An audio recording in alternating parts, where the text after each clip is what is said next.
नमस्कार, मैं हूं नेहा परिहार और आप देख रहे हैं न्यूज 24 एक्सप्रेस। आइए नजर डालते हैं आज के बुलेटिन की ओर। मध्य प्रदेश की अग्रणी company zero plus private limited ने अपनी विचारधारा स्वस्थ नारी सशक्त भारत के अनुरूप अपने बहुप्रतीक्षित उत्पाद संपूर्ण भारत में लॉन्च किए हैं। Company pride wing sanitary pads एवं बेबी सॉफ्ट हैप्पी पैंट्स का सफलतापूर्वक विपणन आरंभ कर चुकी है। कंपनी का उद्देश्य कम मूल्य पर उच्च गुणवत्ता के उत्पाद समस्त भारतीयों को उपलब्ध कराना है। कंपनी के ग्रुप डायरेक्टर राहुल जैन स्वदेशी भारत एवं वोकल फॉर लोकल के अंतर्गत समस्त भारत में कंपनी की उपस्थिति दर्ज कराना चाहते हैं। कंपनी का मुख्य ऑफिस मध्य प्रदेश के इंदौर शहर में स्थित है। फिरोजाबाद शिकोहाबाद के ग्रीन पार्क होटल में अखिल भारतीय वैश्य एकता परिषद की तरफ से एक मीटिंग का आयोजन किया गया। मीटिंग की अध्यक्षता वैश्य एकता परिषद के राष्ट्रीय अध्यक्ष सुमंत चौधरी ने की। वहीं मीटिंग में सभी वैश्य समाज के पदाधिकारियों ने पहुंचकर हिस्सा लिया। मीटिंग का उद्देश्य वैश्य एकता परिषद की 25वीं वर्षगांठ के उपलक्ष्य में 6 फरवरी और 7 फरवरी को विशाल राष्ट्रीय अधिवेशन अलीगढ़ में मनाया जा रहा है, जिसकी तैयारी को लेकर अधिवेशन को सफल बनाने की अपील की गई। यह अधिवेशन बहुत ही बड़े स्तर पर अलीगढ़ में होने जा रहा है, जिसको लेकर ग्रीन में एक मीटिंग का आयोजन किया गया। मीटिंग के दौरान सुमंत चौधरी ने बताया कि हमारी सरकार से कुछ मांगे जो हम कर रहे हैं। साथ ही उन्होंने बताया कि आने वाले चुनाव में सबसे ज़्यादा हमारे वैश्य समाज के लोगों को चुनाव में लड़ाया जाए, जिससे हमारे लोगों को ज़्यादा से ज़्यादा संख्या में जीतकर अपने हिस्से दारी दर्ज करा सके, चाहे वो प्रधान का चुनाव हो या जिला पंचायत का या फिर सभा का चुनाव है। हमारे प्रत्याशी ज़्यादा संख्या में जीत कर आएंगे तो हमारी हिस्सेदारी भी ज़्यादा होगी। अपनी मांगे भी हम पूरी दमदारी के साथ विधानसभा और अन्य जगहों पर रख सकेंगे। राजीव गुप्ता वैश्य एकता परिषद के प्रदेश सेना अध्यक्ष राजीव गुप्ता ने कार्यकर्ताओं से अलीगढ़ पहुंचकर कार्यक्रम को सफल बनाने की अपील की। इस मौके पर सभी वैश्य समाज के पदाधिकारी मौजूद रहे। 12 जनवरी को प्रज्ञा ठाकुर भोपाल सांसद द्वारा भोपाल स्थित पॉलिटेक्निक चौराहा पर विवेकानंद की प्रतिमा पर माल्यार्पण कर मोदी जी के आह्वान पर देश में सभी रेलवे स्टेशन पर तिरंगा लहराने के क्रम में सीहोर जिले के रेलवे स्टेशन पर 150 फीट के तिरंगे को विधायक राय द्वारा आयोजित कार्यक्रम में सम्मिलित हुए और झंडा फहराया। संस्कृति बचाओ मंच से गाड़ियों का काफिला सांसद महोदय के साथ भोपाल से सीहोर तक अजय मिश्रा, भोपाल के उभरते हिंदुवादी विचार का प्रचारक संस्कृति बचाओ मंच के जिलाध्यक्ष प्रदेश अध्यक्ष चंद्रशेखर तिवारी और संभाग अध्यक्ष विकास वाजपेयी भी शामिल हुए। सवाई माधोपुर जिला मुख्यालय के वार्ड नंबर 24 में विगत दिनों सार्वजनिक शौचालय तोड़े जाने के मामले में अब सियासत पूरी तरह से गर्मा गई है, जिसके चलते भाजपा द्वारा कलेक्ट्रेट पर जमकर विरोध प्रदर्शन किया गया। भाजपा जिलाध्यक्ष भरतलाल मथुरिया के नेतृत्व में किए गए प्रदर्शन के चलते भाजपा पदाधिकारियों ने आरोप लगाते हुए कहा कि विगत समय में केंद्र सरकार की योजना के मद्देनजर मुख्यालय पर विभिन्न वार्डों में अस्थायी सार्वजनिक शौचालय रखवाए गए थे, जिनमें से एक शौचालय की कीमत 40,000 है। हाल ही में नगर परिषद में कांग्रेस का बोर्ड बनने के बाद बोर्ड के पदाधिकारियों ने अपने पद का दुरुपयोग करते हुए वार्ड नंबर 24 में 9 अस्थायी शौचालय ध्वस्त कर दिए, जिससे न सिर्फ राजस्व की हानि हुई बल्कि केंद्र सरकार की योजना के तहत खर्च किए गए पैसे का भी सदुपयोग नहीं हुआ। ऐसे में भाजपा पदाधिकारियों ने जिम्मेदार लोगों के खिलाफ मुकदमा दर्ज करवाने की मांग को लेकर कलेक्ट्रेट पर प्रदर्शन किया। जिला कलेक्टर को ज्ञापन सौंपा।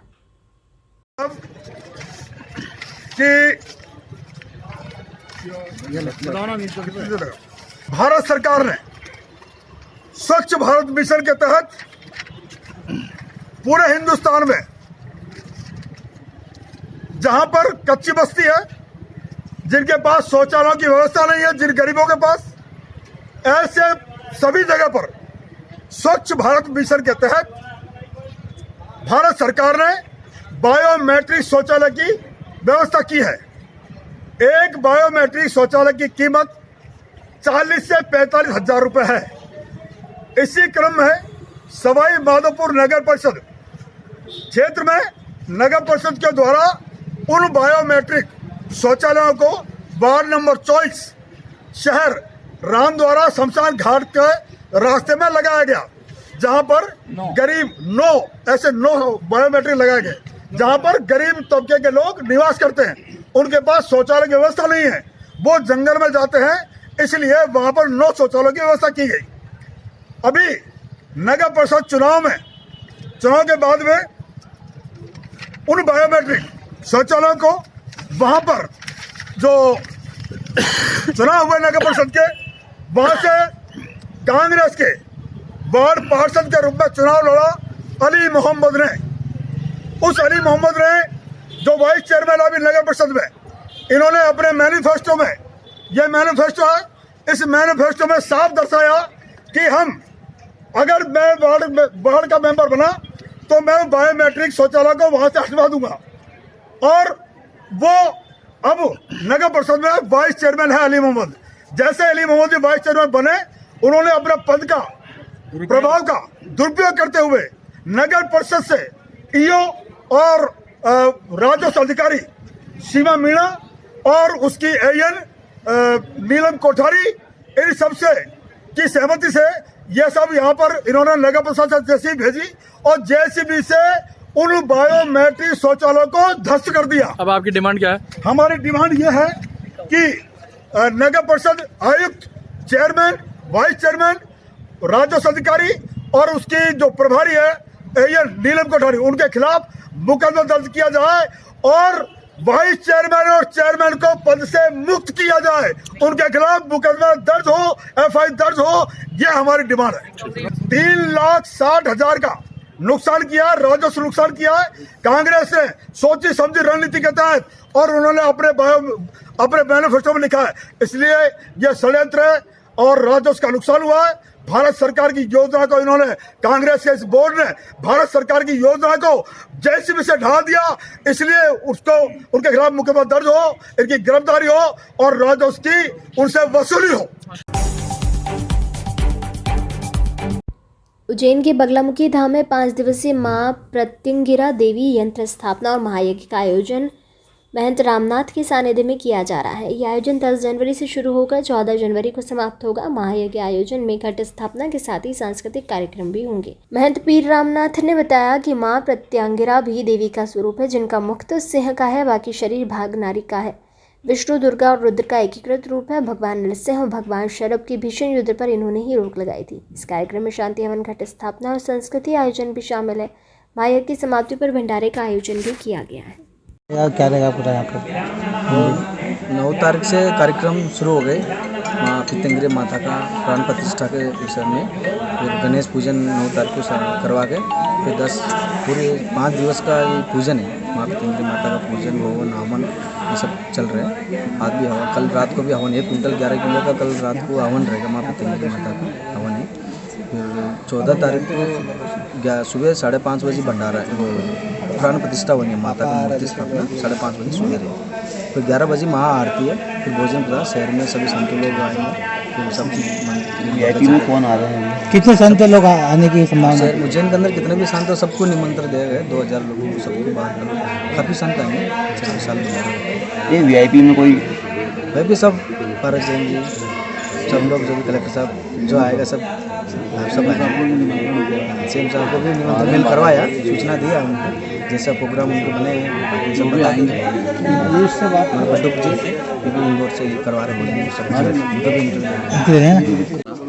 इसकी ये प्रकल्पना रही थी कि बगलामुखी माता का यहाँ पर स्थूल स्थिर करें। नीचे स्फटिक शिवलिंग रहा तो अभिषेक और बगलामुखी की प्रार्थना होती थी, लेकिन प्रत्यंगिरा का मंदिर और प्रत्यंगिरा की जानकारी नहीं थी। तो बगलामुखी के मंदिर अर्चन में या आराधना में प्रत्यंगिरा बहुत ज़रूरी मानी जाती है। तो प्रत्यंगिरा माता की मूर्ति की प्राण प्रतिष्ठा के लिए 5 दिवसीय कार्यक्रम ये आयोजित है, जो 10 तारीख से प्रारंभ है। जिसको साउथ, मतलब प्रत्यंगिरा की जो महत्ता है वो कर्नाटका और उधर साउथ में, तो वहीं के सारे ब्राह्मण शंकराचार्य पीठ के आकर यहाँ पर करा रहे हैं 11 ब्राह्मण। बड़ा विधि विधान से कार्यक्रम चल रहा है। 10 तारीख से वो प्रारंभ हो गया, आज 13 तारीख तक। 14 तारीख की जो कि मलमास हमारे इधर माना जाता है कि मलमास समाप्त होता है, उस दिन सुबह 5 बजे 5:30 बजे प्रतिमा का जो है स्थापना का कार्यक्रम संपन्न होगा। उसी दिन रखा है भव्य भंडारा, जो नगर भोज जिसे अपन कह सकते हैं। सभी लोगों को उसमें आमंत्रित किया है संक्रांति में। और उसके बाद महाआरती। अच्छा, कल चूँकि एक अमावस्या है 13 तारीख को, बड़ी अमावस्या, तो उस अमावस्या में प्रत्यंगिरा का जो भोजन है वो मिर्च है, लाल मिर्च। तो लाल 1 कुंटल 11 किलो, यानी टोटल 111 किलो मिर्ची से यहाँ हवन किया जाएगा। और बड़े वेदज्ञ और दीक्षित और पारंगत विद्वान जो प्रत्यंगिरा के हैं, वो लोग इस हवन को संपन्न कराएंगे। और हवन में ये कामना है कि विश्व और उज्जैन में सब दूर शांति हो, सबका कल्याण हो और माता सबके कल्याण करे। इस भाव से ये मंदिर बनने जा रहा है। और ये आप देखिएगा कि कुछ दिनों में या कुछ महीनों में बहुत बड़ा दिव्य तीर्थ क्षेत्र बन जाएगा, जो उज्जैन में जो बगलामुखी की आराधना या बगलामुखी के साधक जो हैं उनको ये जगह मिलेगी और वो यहाँ पर अपनी पूजा अर्चना करेंगे। आपका नाम बता दीजिए। विजय भट्ट, मैं इंदौर से। मैं भी इस पीठ से जुड़ा हुआ हूँ, एक छोटा सा सहयोगी हूँ। आखिरकार कोरोना वैक्सीन का इंतजार खत्म हो गया। पुणे से शाम 4 बजे गो एयर की स्पेशल फ्लाइट से कोरोना वैक्सीन की पहली खेप लखनऊ के अमोसी एयरपोर्ट पहुंच गई। राज्य के स्वास्थ्य मंत्री जयप्रताप सिंह ने वैक्सीन रिसीव किया। यहाँ वैक्सीन को विशेष वाहन से सीधे परिवार एवं स्वास्थ्य विभाग भेजा जाएगा। इसके बाद इसे प्रदेश में बने सेंटर्स पर पहुँचाया जाएगा। स्वास्थ्य मंत्री जयप्रताप सिंह ने बताया कि प्रधानमंत्री मोदी ने वीडियो कॉन्फ्रेंसिंग में तय हो गया था कि पहले चरण का टीकाकरण 16 जनवरी को होना है। अभी हमारे पास पहली खेप 1,60,000 की आई है, जबकि कुल 11 लाख वैक्सीन आनी है। लखनऊ से अन्य जिले में बनी वैक्सीन सेंटर पर वैक्सीन अपने साधन भेजेंगे। 16 जनवरी को 852 सेंटर पर वैक्सीनेशन होगा। आमोसी एयरपोर्ट पर वैक्सीन की खेप पहुंचने से पहले CISF और अन्य सुरक्षा एजेंसियों को अलर्ट कर दिया गया था। वैक्सीन एयरपोर्ट पर CISF की सुरक्षा में उतारी गई विशेष गाड़ियाँ जिनमें कोल्ड चेन को बरकरार रखा जा सके, उसमें लोड होकर एयरपोर्ट से बाहर निकाला गया। ये वैक्सीन पहले यूपी के सभी मंडलों में जाएगी, फिर कोविड सेंटर पर और फिर सामुदायिक स्वास्थ्य केंद्र और प्राथमिक स्वास्थ्य केंद्र पर भेजी जाएगी। वैक्सीन की सुरक्षा को लेकर पुख्ता इंतजाम किए गए हैं। यूपी सरकार के अनुसार प्रदेश में पहले चरण में 9 लाख हेल्थ वर्कर, दूसरे चरण में 20 लाख फ्रंटलाइन वर्कर को कोरोना वैक्सीन का टीका लगेगा। हफ्ते में 2 दिन टीका लगाया जाएगा। अगर पहला चरण 15 से 20 जनवरी के बीच शुरू हुआ तो दूसरा चरण फरवरी तक पूरा हो जाएगा। हर वैक्सीन सेंटर में 3 कमरे होंगे। पहला वेटिंग रूम, दूसरे कमरे में वैक्सीन लगाई जाएगी और तीसरा कमरा ऑब्जर्वेशन रूम होगा, जहां वैक्सीन लगने के बाद आधे घंटे तक सभी को निगरानी के लिए रोका जाएगा। वैक्सीन सेंटर तक टीका पहुंचाने के लिए भी हाईटेक आइस बॉक्स मंगाए गए हैं। मध्य प्रदेश की अग्रणी कंपनी 0+ प्राइवेट लिमिटेड ने अपनी विचारधारा स्वस्थ नारी सशक्त भारत के अनुरूप अपने बहुप्रतीक्षित उत्पाद संपूर्ण भारत में लॉन्च किए हैं। Company pride wing sanitary pads एवं बेबी सॉफ्ट हैप्पी पैंट्स का सफलतापूर्वक विपणन आरंभ कर चुकी है। कंपनी का उद्देश्य कम मूल्य पर उच्च गुणवत्ता के उत्पाद समस्त भारतीयों को उपलब्ध कराना है। कंपनी के ग्रुप डायरेक्टर राहुल जैन स्वदेशी भारत एवं वोकल फॉर लोकल के अंतर्गत समस्त भारत में कंपनी की उपस्थिति दर्ज कराना चाहते हैं। कंपनी का मुख्य ऑफिस मध्य प्रदेश के इंदौर शहर में स्थित है।